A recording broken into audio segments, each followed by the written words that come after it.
Hello, I'm Amanda, and I'm in recovery. She was so playful. She got along with her sister and her brother. They rode bikes constantly. She was a daredevil. I loved soccer, poetry. I was really good in school. I had a lot of friends, just really happy. I loved Alaskan summers, running through the woods here barefoot. I spent a lot of time outdoors and catching frogs, fishing. She would do everything. They had trampoline, they'd jump for hours and play for hours. Well, I had a pretty happy childhood, and then my parents went through a divorce. Divorce was awful. It was a very violent divorce. And then after the divorce, after I had full custody, he had every other weekend for a visit. Every time she'd come home, she'd be a mess. Hi, I'm Glenn, dad of a daughter in recovery.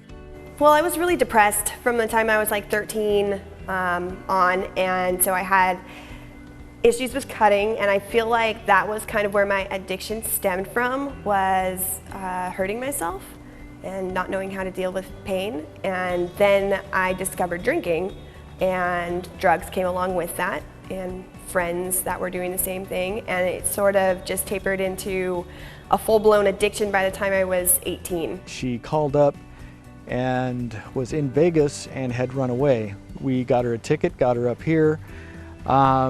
We started, just making a place for her, in our lives. First time I noticed her addiction was when she had her wisdom teeth pulled out.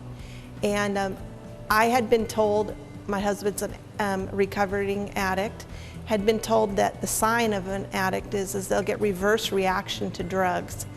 And she had her teeth pulled out, and they gave her the pain pills, and she was bouncing off the ceiling like crazy. I mean, I couldn't get her to calm down.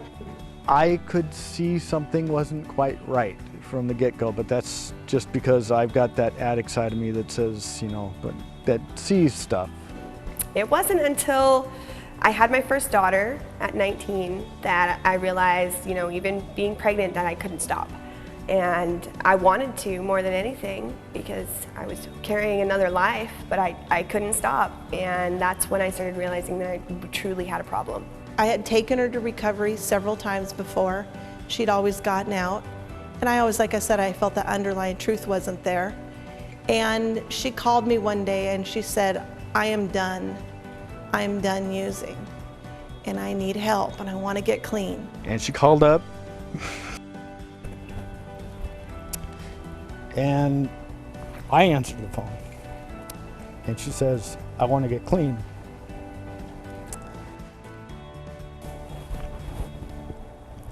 At that point, I said, you have my full attention.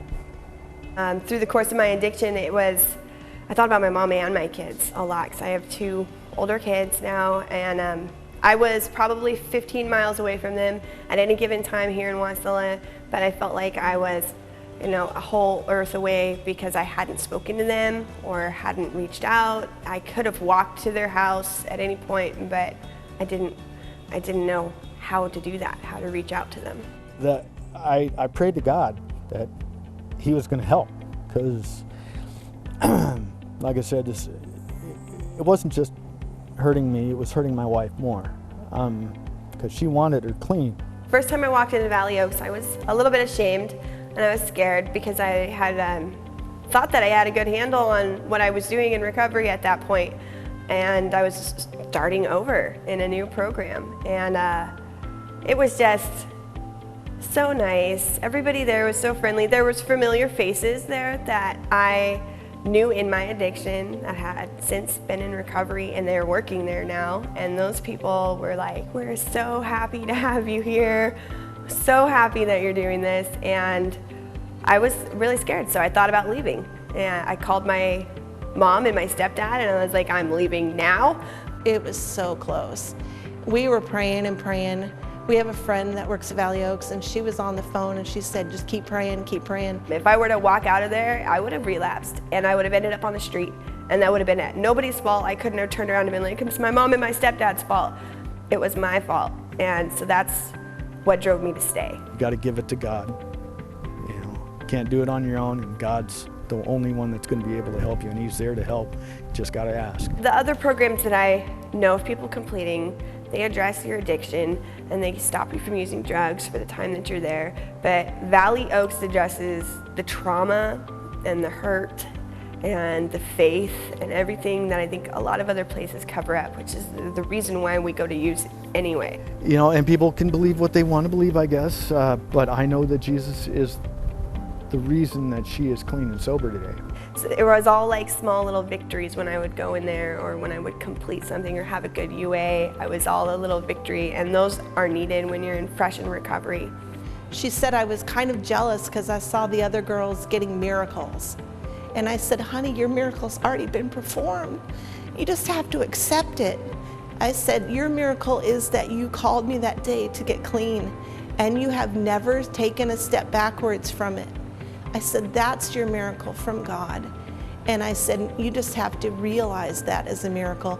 I said, sometimes we don't see our miracles in life until we're a little bit past them and we look back at them.